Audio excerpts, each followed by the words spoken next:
Destination Moon is the 16th adventure of Tintin by Hergé. The comic was released weekly from March 1950 to October 1952. There was a year-and-a-half gap during the production of the comic due to Georges René, aka Hergé, suffering a mental breakdown from stress. It was published in full in 1953. Launching rockets into outer space had been an existing scientific phenomena for several years, though at the time of the comic's creation, humanity was still several years from the first human being rocketed into space, and almost 2 decades before mankind landed on the moon. Destination Moon shares its title with an American movie released the same year Hergé began the 16th Tintin volume. 40 years later, in 1992, the 62 pages of Destination Moon were adapted into 2 22-minute episodes of the television series The Adventures of Tintin. How faithful was this adaptation? Let's spot the differences. The story starts with Tintin, Captain Haddock and Snowy arriving home to Marlinspike Hall, presumably having just returned from their previous adventure in the Middle East. Haddock's comment that the mansion has been repainted refers to the fact that when we last saw Marlinspike, it looked very battered and bruised, as a result of one of Professor Calculus's experiments. Speaking of the Professor, who also lives at Marlinspike, Nestor the butler tells them that Calculus left very suddenly 3 weeks ago, and has sent a telegram asking Haddock and Tintin to join him in Sildavia, a fictional country in Eastern Europe. The episode skips this introduction, beginning with our heroes landing in Clow, the capital of Sildavia. 2 Haddock moments not included, being outraged that the air hostess was about to pour mineral water into his glass of whiskey, and being charged 875 in Sildavian currency because his suitcase is full of whiskey bottles. So this is Sildavia. Tintin's comment implies he has never set foot on Sildavia before, but he had several adventures ago, which even keeps to the continuity of the TV series, as its episodes were adapted out of order from the order Hergé created them. Also, the man, later identified as Miller, was on the same flight as Tintin and Haddock, yet he teleports to inside the airport before they get there. Hey, where are you going? This isn't the way to Clow. I'll take you to your friend Professor Calculus, but he is no longer at Clow. He has moved. Why didn't Calculus tell us? When the escort stops at a security checkpoint, the captain has another run-in with mineral water, as he demands a drink, and the carbonated liquid launches from the bottle into his face. This amusing but totally pointless moment does not interrupt the tense sequence as portrayed in the episode. Also, in the comic, before arriving at the top-secret base, there are 2 more checkpoints they have to pass through, one being a helicopter. Hello, my dear old friend. Oops.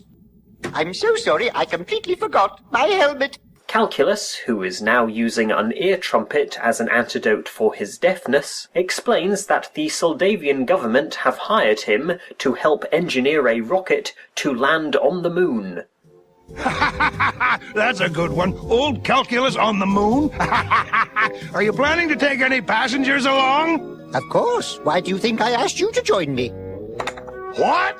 What are you talking about? Me? On the moon? Your brain must have gone radioactive. Due to picking up Haddock's pipe by mistake, the Professor of course thinks the captain is eager, not enraged at the invitation to travel into outer space, which he happily relays to Mr. Baxter, the Director General of the Atomic Research Center.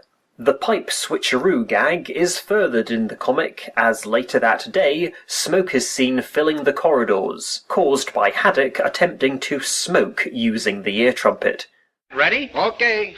Calculus and his assistant, Frank Wolff, show our heroes the XFLR-6, a test version of the rocket intended to land on the moon. The test will be to send the remote-controlled nuclear-powered rocket around the moon and back. This 30-second scene goes on for 5 pages in the comic, as first the men and Snowy put on radioactivity protection suits to see the atomic pile. Haddock has a trip, Calculus loses his diagrams of the rocket, which Tintin finds the professor absent-mindedly put in his bin, and then it's Calculus's turn to take a trip, causing Haddock to see red.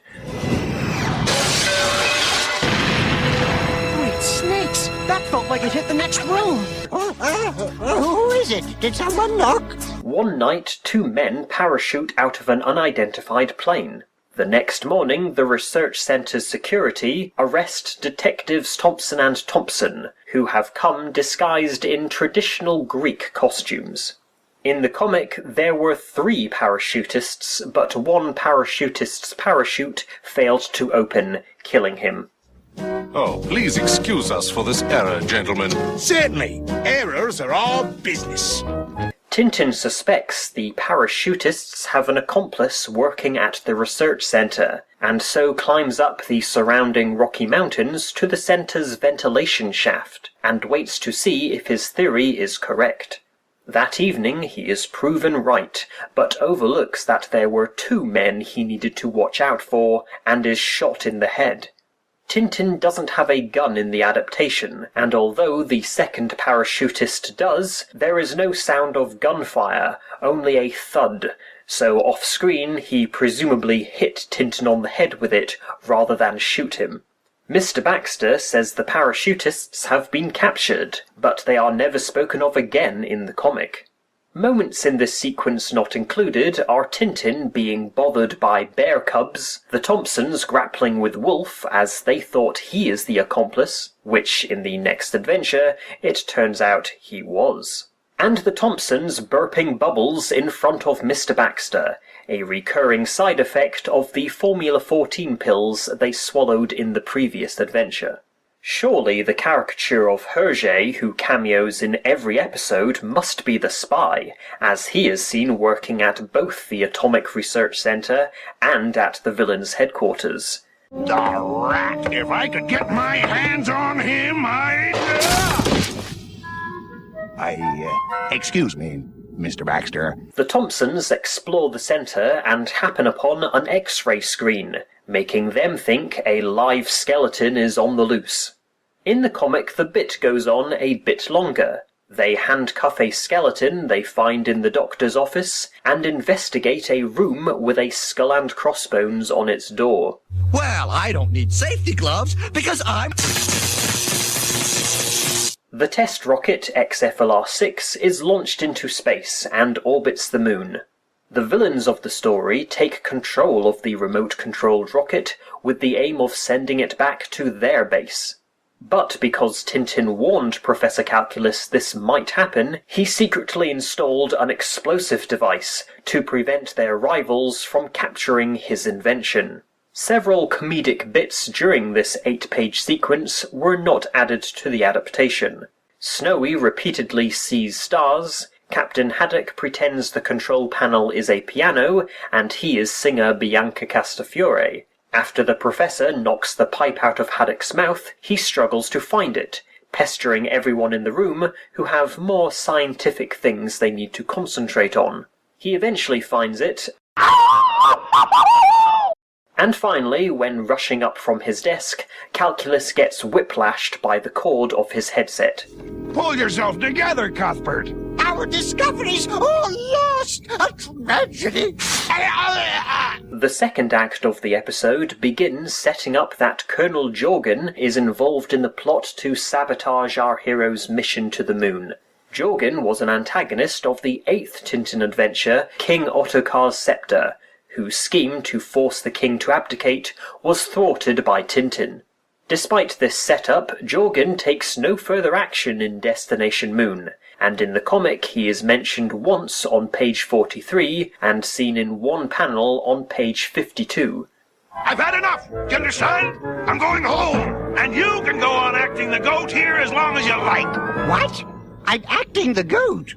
Acting the goat? Accused of acting the goat, the normally very good-natured professor, who has never actually heard Captain Haddock be rude to him before, snaps into a blind rage and takes Haddock and Tintin to see the huge red rocket that has been constructed for the moon landing. Make way for the goat! Look out! Touring the inside of the rocket, Calculus repeatedly tells the very accident-prone Haddock to be careful, only to himself fall down a hatch to the deck below. The fall doesn't break any of Calculus's bones, but gives him amnesia, and unlike the druid Getafix's brain damage he receives in Asterix and the Big Fight, instead of a cackling loony, the professor is in a comatose state. This creates a massive problem for Mr. Baxter, as, rather inconveniently, the precise coding needed to launch the rocket's nuclear motor is a secret Calculus kept to himself. Haddock tries to startle him into consciousness. The firecracker exploding earlier than expected was changed from the captain thinking the fuse had gone out, and it goes bang when he goes to relight it. I suppose you think I enjoy acting the goat? Goat! You dare call me a goat? Apparently having amnesia cures deafness.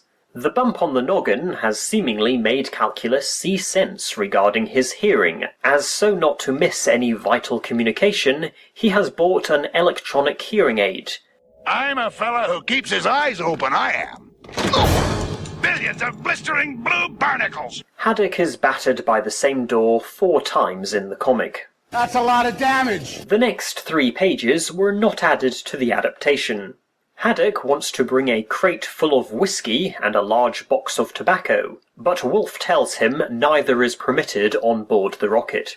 This is the last straw for Haddock, and for the 4th time in the comic, proclaims he refuses to go. He barks this at the Thompsons, who agree, but because they say he is too old for such a high-flying escapade, this inevitably makes the captain determined to go. On the day of the launch, while Tintin packs his suitcase, Haddock writes his will, and when toasting the lunar expedition with a bottle of champagne, the cork pops into Haddock's mouth. You don't look very happy, Captain. Why should I look happy? If that honky-tonk calculus machine doesn't blow up at the start, we'll find ourselves roaming around in space and never come back. Haddock is carrying 3 large books, which nobody questions. In the next adventure, these are revealed to be hollow and hiding bottles of whiskey. The books are replaced by a bag. Farewell, my young friend. What an opportunity this is for you. I wish I could go along. Why don't you? I'd be happy to let you take my place. The comic ends on a cliffhanger, as the force of the rocket accelerating into space makes the 4 men and Snowy pass out. The adaptation ends spoiling that everyone on board is alive.